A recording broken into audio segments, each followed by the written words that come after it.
repetition. Right. I had that down, that those were repeated, but it seemed like that was less important than, but I remembered it. But I felt like my representation was you can jump in there. because I felt really awkward in terms of how I had set it up, that it wasn't clear. And I remember the whole time I was doing it thinking, this isn't clear, and how do I make it more clear? So the representation is a role. Well, you know, yeah, no, I understand why you would feel that way. Yeah. Except, I don't know, how do you fix it if you haven't seen the actual meeting room? I haven't seen the hotel or whatever, conference center. Haven't seen that setup. You know, like we've done before. Only 15 people can go in there. Let's raise that point when we debrief as a group. Why don't you raise that point about when you go in to really, this is the situation, you know what the hotel looks like, or the center of it. So with what you had, you did the best you could with what you had. You set it up here, here, here, because you don't know if it's going to be set up in a hallway, if you don't know if it's going to be in another building. You don't know. You got like all the at least in here, you know, 40, okay, I know that, like, you know, the Colonomos Model here, right here. Later on, you talk about there's lunch. break and eat here. Entertainment. You know, and then you have to like break like that, break half hour, and then everybody has to come back here. I like that. Those are all very. Those are very weird. Something like that, because it has Physical some sort of thing detail here that I would have things piled on top. Well, but this was your, Find ourselves But that just was really your picture. Your this is your signing space. If you don't have the other, right, and then it's Dr. like, really I'll get set to the up plan like when I'm 13th there. floor, go down to the meeting room. Because remember, it gives some specific things, but too. not exactly, you know, What the was room goal? size The goal, will be right, this, the was to just seating tell will the be schedule The what was logistics, the performing. physical, Right, just right. informative things. So you felt like the representation was the strongest and the concentration Yes. was more weak. Like we I'd said, say the goals representing achieved planning. and planning interpretation, too. were the better. I thought it was. Okay, we're about through with your discussion as much as we can get through at this point. Good. Let's come back as a group.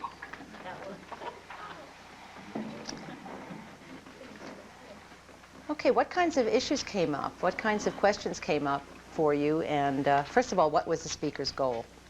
And what type of text was this? Instruction.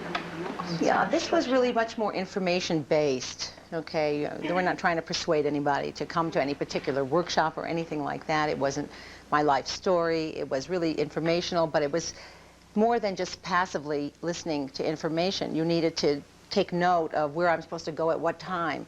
So there was almost like an instruction involved in there, so it's very detailed. On the other hand, it was a problem. Right? It wasn't detailed enough in the sense of what? You discussed this in your group. What happened in that? We did discuss it. Rhonda felt the frustration of not knowing how to set up. She felt like she was weak in that area, and we said, well, we don't think so because you did the best you could with what you had. We didn't have the physical description of, you know, what was the building like? Are we talking multiple floors, multiple buildings? Are we talking hallways? We don't know. We haven't seen the place. Right, right. And of course, this is an artificial exercise here in the real world. Hopefully, if you ever interpret at a conference, you make sure you know what the setup is like, and so that makes it a whole lot easier. But you don't know in this case. And it's something very interesting. Sometimes we don't know, and we have to take a risk and just take a stand and say, I'm going to go for this. And if it turns out to not be right, then we can correct it somehow. But what's interesting to me is that very often with second language learners, the ability to not commit yourself too much, be clear but yet be non-committal is much more difficult than it is. I noticed, for example, in the interpretation in this group that the rooms A through H were kind of put out here, and so there was a commitment made. Even though it may seem nondescript, there is much more of a commitment. And perhaps someone who is more native and didn't know the specific places may have signed something like A, B, C, D, H, 15, 15, 15, 15, 15, and that way you have no idea where the rooms are, just like the speaker didn't make it very clear. I don't know. I mean, that's not necessarily the right way to do it. The best way to do it is know where the rooms are and do it. That's appropriate for a deaf audience. You would generally say here and, you know, the room's over there or whatever. That would be more culturally appropriate way to do it. But sometimes when you're going into your second language, you have certain limits about, okay, I can only do 10 rooms in a certain way. I've got one or two choices, as opposed to maybe having a larger repertoire. How was, in this group, the interpretation, I think you did something more neutral, like A, B, C, something like that, kind of out this way, A, B, C, D, H. Okay, so you were trying to get out, I'm not sure where they are, but I need to just put them out somewhere. Maybe they're in a row somewhere. You put them in a row somewhere. Maybe they weren't. I mean, A maybe was on the 3rd floor and B was, who knows? Some hotels I've been to, that's the way they set things up. Okay. Any other issues came up for you there? Well, I think sometimes, we struggle with, was this really a concentration issue? Or was this a poor planning issue? Did we lose a chunk really from not concentrating? Or does that work out in the planning process? Or how we, or even the representing part? We're not sure sometimes where to plug it. Mm-hmm. Sure, and it takes practice to learn how to use the tool. Usually, if that question comes up about whether it was really lost in the concentrating part or not, is to check whether or not it's still there in the representation. If there's a representation there, probably it was understood. Sometimes we make choices, though, however, to eliminate certain things. It doesn't mean that we didn't understand them. It means we made a conscious decision that putting this in would not be helpful to understanding what the intent of the speaker is. And that's very controversial. We talk about how closely do we stick to the speaker. Well, we can have probably another whole day about, we have to look at many factors there in terms of the person's understanding of their audience and how bicultural or bilingual they are and what the intent was and so forth and so on. Okay. Anything more we want to say about this one? It was a good activity, I think. It was very productive. It looked like you had good conversations. I hope that out there at the sites you also were having very interesting discussions about this. You're probably feeling like the people here, a little frustrated that there isn't more time to kind of play in the sandbox with this stuff. But hopefully this is going to hook you enough so that you will play in the sandbox many, many more times after the program. Okay, as I said earlier, this CRP pedagogical model really was extrapolated from a larger model that I've been working on since, I think, 1980. I'm not sure, when it was just 3 boxes and 2 arrows. So I'm going to call your attention now to the graphic coming up on the screen, and please locate it in your workbooks on the interpreting process.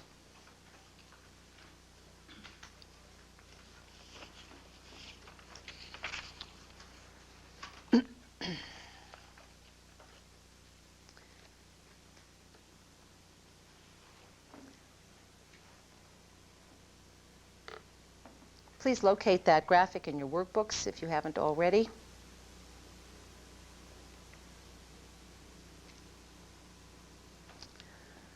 Because of time constraints and the complexity of this model, I am not going to go into a great deal of depth in explaining it.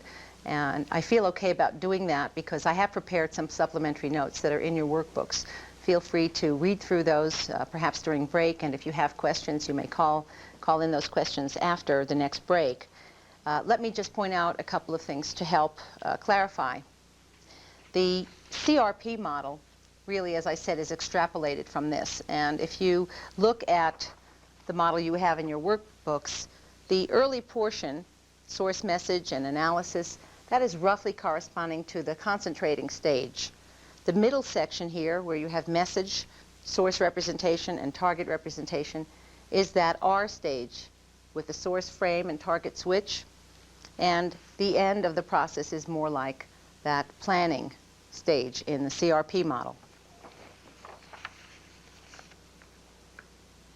The arrows, which look very confusing, really are basically just trying to show the solid arrows showing that at any point you may exit the process and return to an earlier stage, access an earlier stage for some help, for example. Let me give you some concrete examples to help you understand. The striped arrows show that you may enter the process at any stage also. Suppose I am interpreting and I am in the analysis. I'm still trying to understand what the speaker has said, and I really have become confused. Either I missed something or it just is not making any sense to me at all. So I would exit out of the analysis portion, and I would enter where this says speaker and source message and say very pleasantly, I hope, would you mind repeating that last idea, or did you mean such and such? And of course the speaker is going to cooperate with me and say it in a much better way, and then I'll be able to interpret it. So that's what that arrow would show you. Similarly, for example, if I produce something in sign and perhaps the speaker has used someone's name, and I'm spelling it the best way I can. Perhaps it's a long ethnic name or something. And a deaf person in the audience smiles very kindly at me and respells it the right way for me. That is feedback to me. And so I will then exit out of the production and enter back into the composition stage and repair that and re-fingerspell the name if I decide that I can do that and if there's time to do that. So that's what the arrows are about. So I invite you to look through the supplementary notes, and I hope that that will make it clearer for you.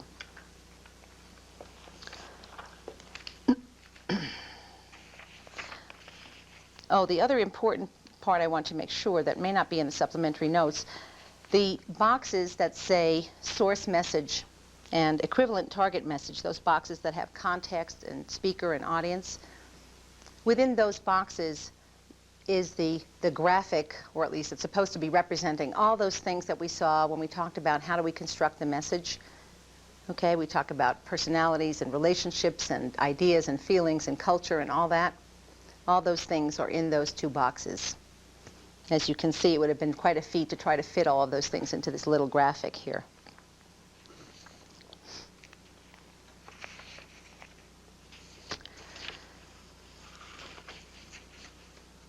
Okay, let me kind of bring this segment to a wrap-up here and make some comments about what we've been doing. CRP has been working very well in my experience training interpreters for the last 15 years, but I've been using CRP or CVR for maybe perhaps 8 or 9 years. It's a wonderful tool, as hopefully you will discover when you get a chance to really work with it some more. It does not work well, however, with simultaneous interpreting. That's the reality. The fact of the matter is, in simultaneous interpreting, we are whizzing much too quickly through these stages, even though I believe that we are doing the same process. We are doing what I sometimes call uninterrupted consecutive interpreting when we simultaneously interpret. In other words, the speaker continues to go on, but we are still taking chunks, we are still understanding, dropping the form, and creating an equivalent message and representing the ideas in our mind. And as the text goes on, our representation gets more rich and more full. We often learn while we interpret, as many of you know. We are learning the information as we are working with it. Hopefully we'll try not to do that too much, because that's one of the factors in terms of minimizing the risk. If we do preparation ahead of time, or we pick our assignments wisely, then we minimize taking outlandish risks with deciding what somebody means. Now, we do simultaneous interpreting in the real world, although I hope you have picked up my inner message from this, is that I'd like to encourage you really to consider the benefits of consecutive interpreting and work with that more. I think we can do that. I think we can create that space for us to do much better interpreting by giving ourselves the time to do it. As a matter of fact, one student in a class I'm now teaching, ASL to English, I asked the class, would you like to move on to simultaneous, or are you comfortable working in consecutive? And he said something which had a real ring of truth to it. He said, well, if I can't interpret well under these optimum conditions, how can I interpret well under the worst conditions, which is simultaneous with a lot of pressure? So he said, let's stay in consecutive as long as possible. So we're doing that. I do want to mention that I have been working with some other tools to help analyze the simultaneous interpreting situation. It looks at depth of interpreting, looks at what size chunks interpreters use and how much in control they are of their chunking behavior. Unfortunately, we don't have time to share that, but maybe sometime in the future I'll have the opportunity to do that.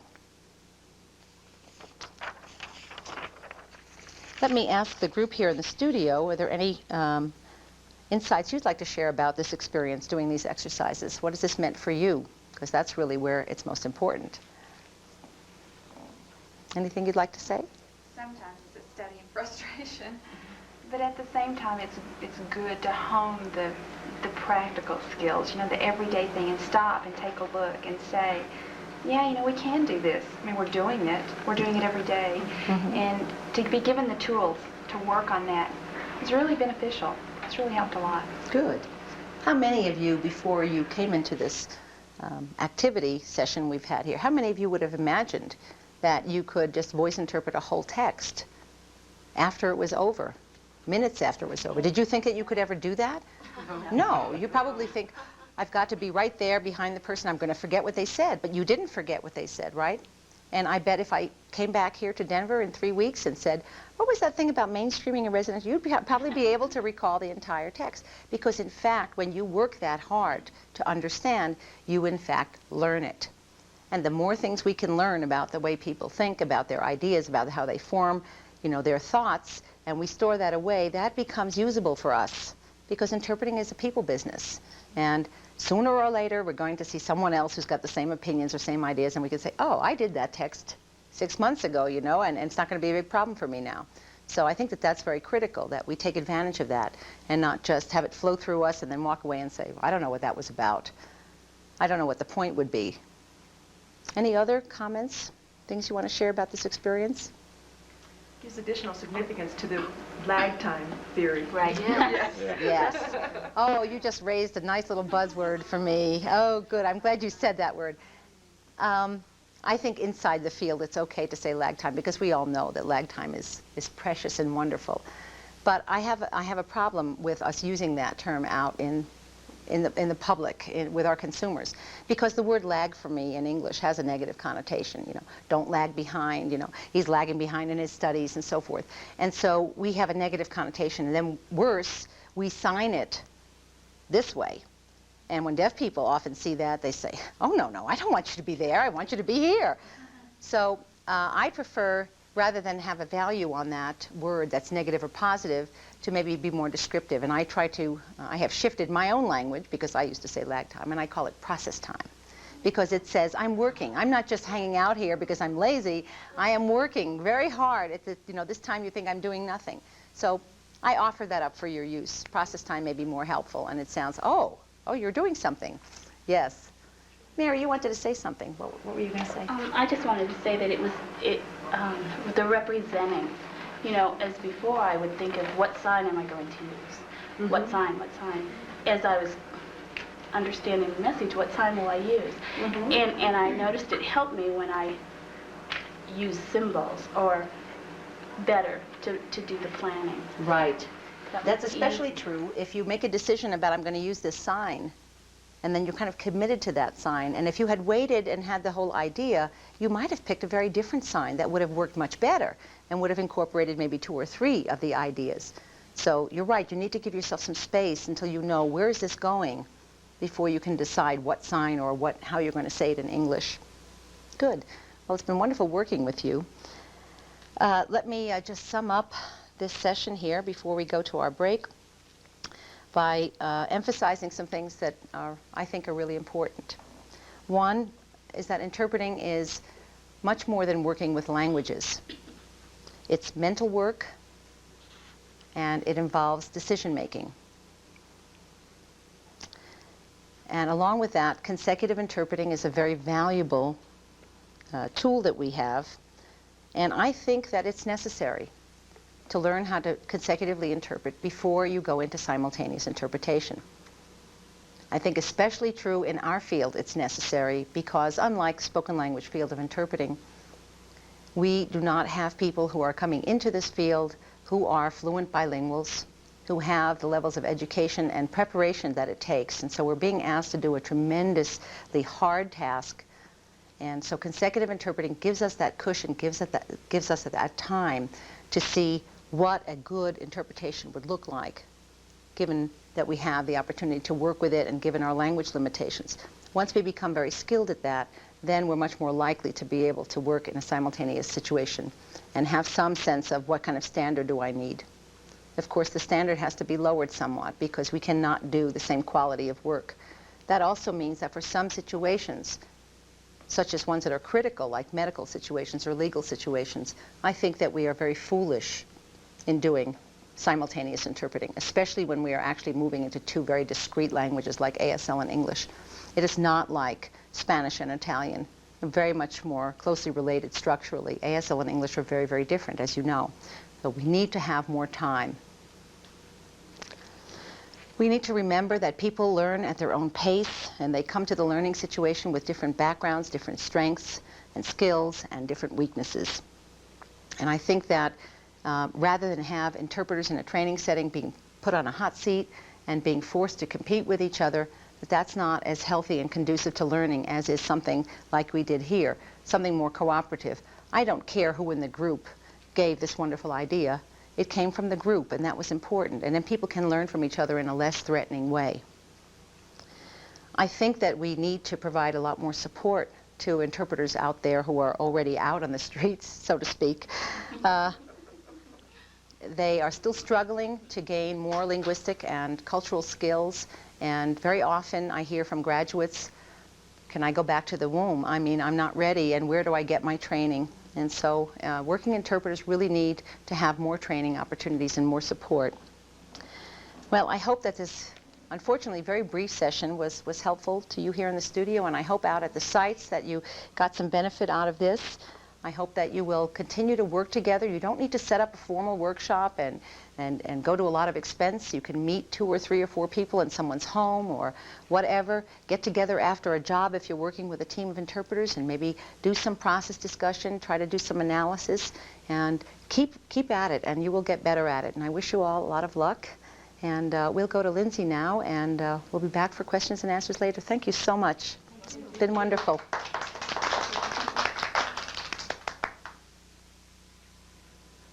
And thank you, Betty. I'm sure that Betty's presentation sparked a number of questions. The phone number is 1-800-326-5240. Should be on your screen. The fax number is area code 303-469-9615. And the TTY number is area code 303-469-0459. Place your call now. We will address your questions immediately following the break. Again, when you call, you'll speak to an operator, then to a staff person from Front Range. You'll be advised how many calls are ahead of you and when you'll be on the air. We really look forward to hearing from you.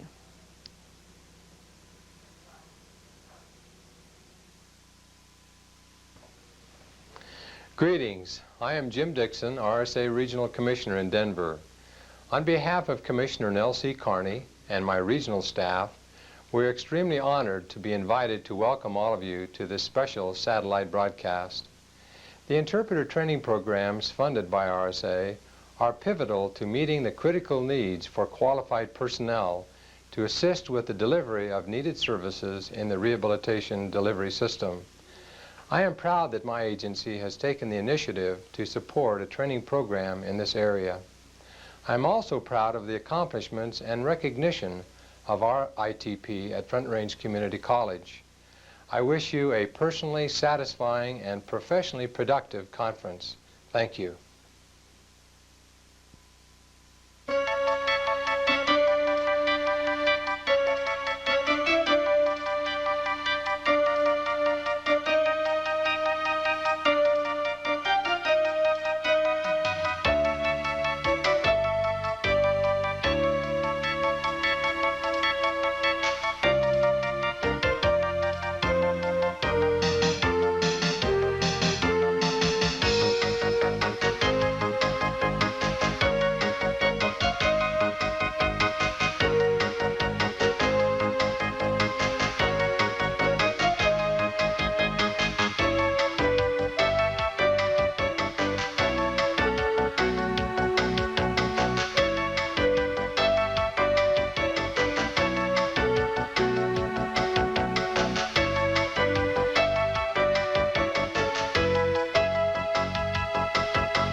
Welcome back. Before we start with the phone calls, Betty, is there anything more you'd like to add? Well, actually, what I would like to do is say hello to those people who told me that they were going to be watching and waving at me at the site. So, hello, everyone. That's great. That's great. Is that hello, Mother? Sort of. Okay. All right, thank you. We'll take the first call now. Marion Jaskolka from Mesa College in San Diego. Marion, did I say it right?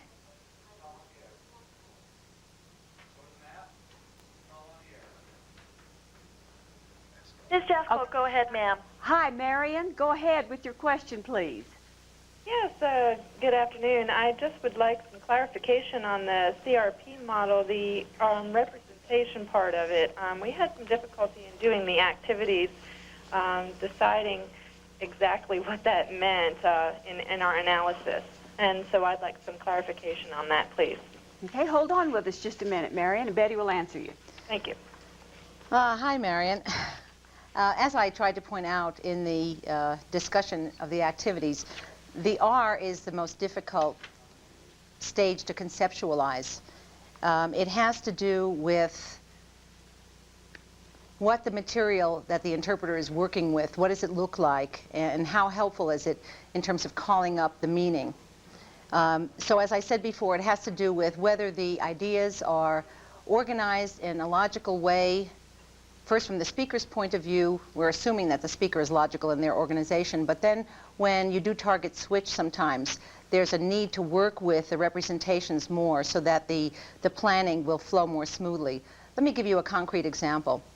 Suppose we are going from English to ASL, and in a, not in a legal situation, but something more casual, someone is describing an incident that happened, and they're talking about seeing an accident, a car accident, and so forth and so on. And in English, we tend to use prepositions, kind of vague prepositions. Oh, there was this woman standing near a such and such, and the car came down the street, and we have no idea what direction it came in, and so forth. In ASL, if we were going into ASL, we would have some difficulty. We would have to take a stand on how we would sign that, even though it may not be exactly accurate. In a legal situation, probably we would have to stop the person and say, tell me exactly where the car came from and where the woman was relative to whatever.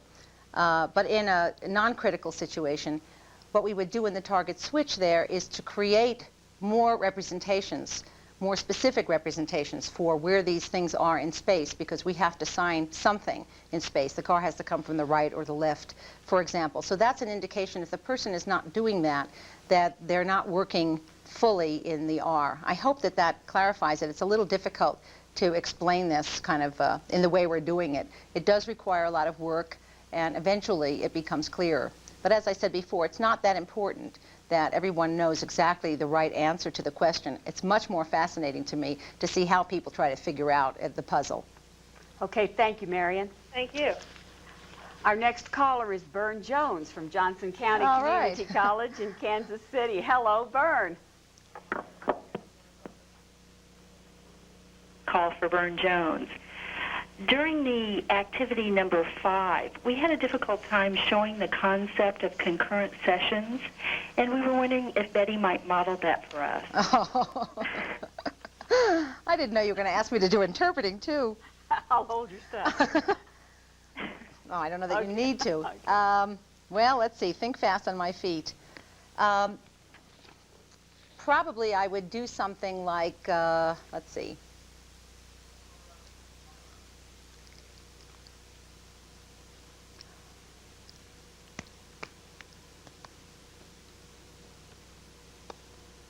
Something like that.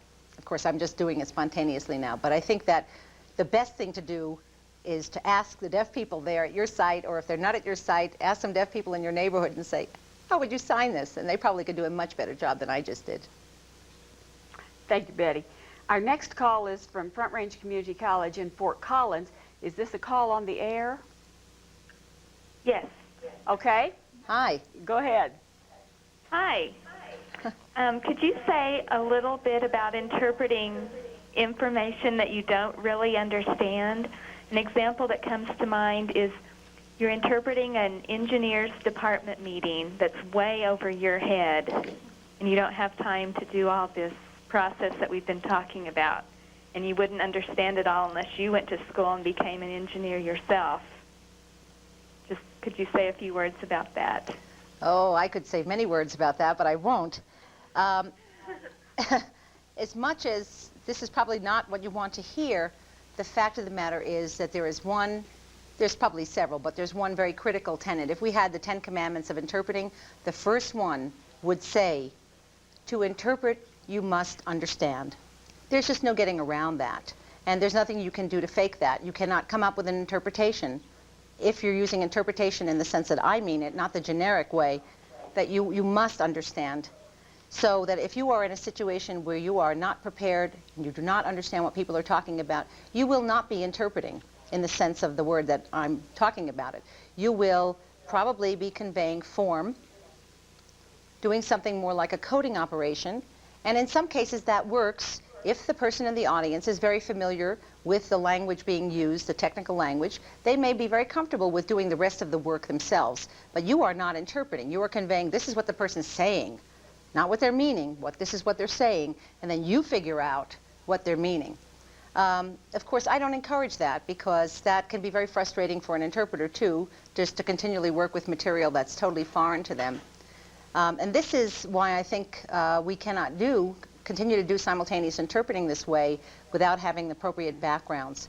For example, in the spoken language field, the interpreters work mostly in trade and economic conferences and treaty meetings, and those people have degrees in political science and economics and so forth, so that they are not struggling with understanding the message.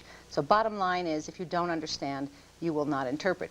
And depending on your consumers and depending on your situation, that may be okay and maybe not. Okay, Fort Collins, thank you. Our next question is from Paul Deeming at Mankato Technical College in Minnesota. Paul. Yes. Go ahead, you're on the air. Okay. I'm referring back to the activity 3 that we did. And my question was one of clarification. Were you saying that the interpreter would be responsible for the cultural information of hearing impaired versus deaf, explaining the differences and what those two mean to enable the hearing receiver to understand the presenter's point? Or would that be going too far out of our role in the sense of giving something that wasn't said by the person in the first place? That's a very good question. In this particular case, I would say no, you are not responsible for that, and you probably should not do that. I have one rule of thumb that I follow about cultural adjustments, because you can really go overboard with those kinds of things. When you're not sure, I tend to err on the side of conservatism and leave it up to the people involved. In that situation, I think it's a workshop situation. There may be another deaf person who's going to come up and explain that, or there may be questions about that. And I think that for you to take the liberty in that particular context of explaining would really put both parties at a disadvantage and maybe would not create the dialogue that might happen had you left it the way it was, because clearly the person had strong feelings about the label hearing impaired, and that might have generated some very interesting questions and discussion from the audience who are wondering, well, what's wrong with the term? Why are you so against it? If you went ahead and explained it, the deaf person, and you did it well, the deaf person might be wondering, why is nobody interested and I'm not getting any more questions about it? So I think that that would be a really big leap to take, and in that situation I absolutely would not do it. I hope that answers your question. Yes, it did. Thank you. Thank you, Paul. We have two questions from Northern Essex Community College. Maureen, will you ask both of them? Yes. All right. Hi, Maureen. I think I know you. Yes, you do. Hi. The questions that I have are, is the interpreting process the same path for visual gestural as in your CRP? Would you use the same path of interpreting for visual gestural? I'm not sure I understand what you mean by visual gestural. Would you explain that a little bit more? Well, when you're visually gesturally interpreting, you're not using full ASL or English. Do you mean interpreting in an process? Do you mean interpreting in an international situation where you're not using a formal sign language? Yes. Oh, okay.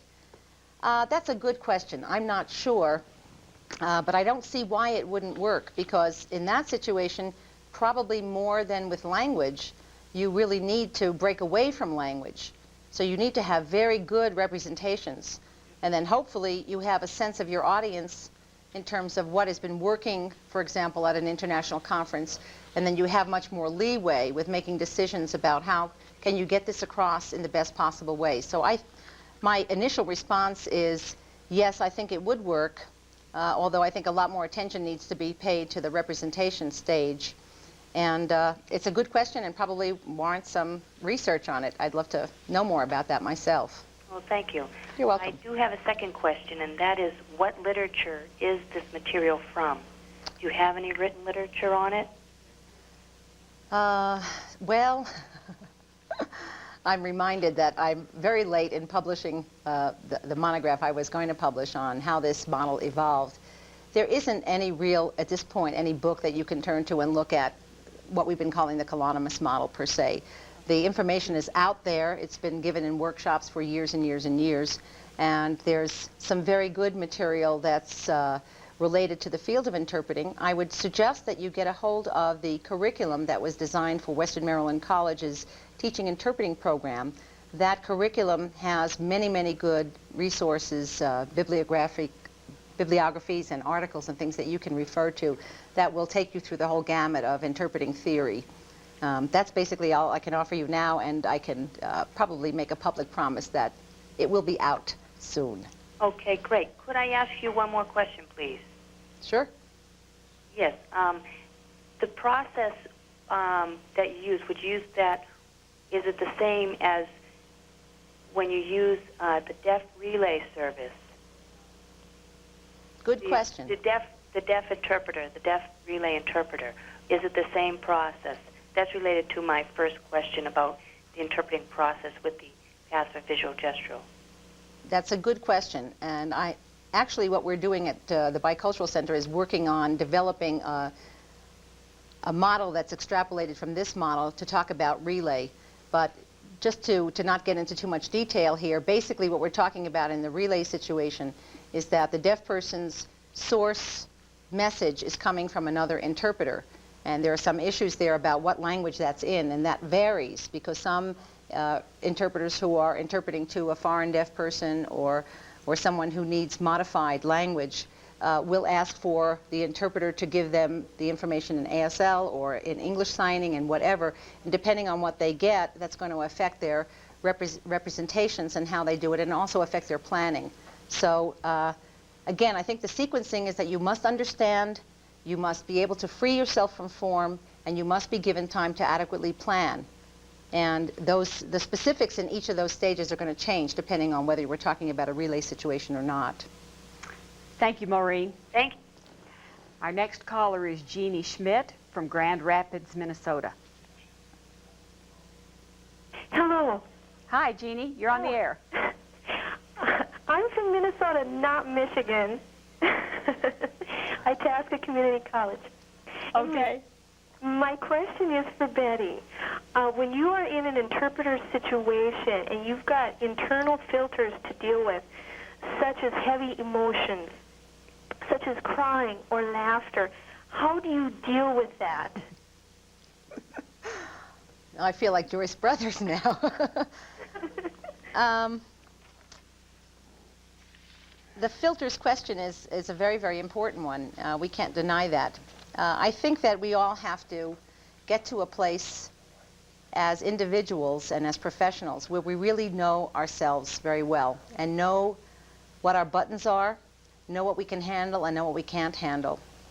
And for example, there are certain things that I will not go into in terms of interpreting situations. I will not go into those situations because I know that I'm a human being, and though I am a professional, I'm able to distance myself. In most cases, there are certain topics, there are certain people that I will not be able to work with without having my filters creep up in there and get in the way. Even if it's very subtly, I'm sure that I'm going to distort the message because I am a human being and I'm having the reactions. And I think we need to be really upfront with ourselves and understand how we deal with that. Now, sometimes you cannot plan things. I have been in situations where the emotion was just tremendously overbearing, And sometimes I was able to handle it, and other times I fit right in with everyone else and became emotional. And to some extent, I think we can't divorce ourselves too much, because if I'm going to interpret something that's very poignant, very moving, very emotional, if I'm not feeling any of that emotion, I don't know how I'm going to do an equivalent message. So the trick is to do it and be in that flow and feel the emotion, but not be out of control. And that, you know, takes a lot of work. I suspect that maturity and life experience and maybe some practice ahead of time can help you develop those skills. But it is a very touchy situation. No pun intended. Thank you, Jeannie. Our next caller is Bill Sharkey from the University of Hawaii, Kapi'olani Community College. Oh, boy. Bill, Long distance. Aloha. Aloha. How are you doing? We're fine. How are you? Great. Listen, throughout your presentation today, you've been talking about how an interpreter has to focus in on what the goal is of the person that we're trying to interpret. I was wondering if you could comment on the dilemma between focusing on that idea of the content of the goal, and also of how to interpret the secondary goals, for instance, of affect, our relationship with other people, the biases that come through, and so forth. Okay, that's a complicated question, but a good one. I think that we need to be constantly aware of the goal, because I think that goal is handled differently in the two cultures. Well, there's more than two cultures, but certainly with hearing people in certain socioeconomic status and in certain settings, the way the goal is expressed is different from perhaps a situation in that same situation where there are deaf people who are participating in the discourse. And so we need to be aware. Sometimes the goal is more overt or less overt in one or the other. So we need to be aware of that. I don't know. I think if I heard you right, you said something about the content, and it sounded like what you meant was that the content was really our primary responsibility, and these other things like affect and the dynamics of the situation are secondary goals. For me, that doesn't ring true. I think one of the overriding problems that I have to deal with in my training experiences with people is that we are perhaps overly content-oriented, and that many interpreters believe, and probably they have been taught to believe this, that their job is to get information across, that we are totally focused on information, and that if we have the time, and that if we have the ability, and things are going well, maybe we can show the affect, maybe we can show some of these other things. But that's kind of icing on the cake. That's the way we've treated it. I come from a different place that says, no, that's not icing on the cake. That's the most important thing, finding out who this person is. Because if you look at the hearing audience, for example, if we're talking about a hearing person, or a deaf person who's speaking, if you're looking at the audience who is getting the language directly, in other words, deaf to deaf or hearing to hearing, and you listen to people talk during a break, for example, in a workshop, they are not necessarily talking about all the specific details of the information.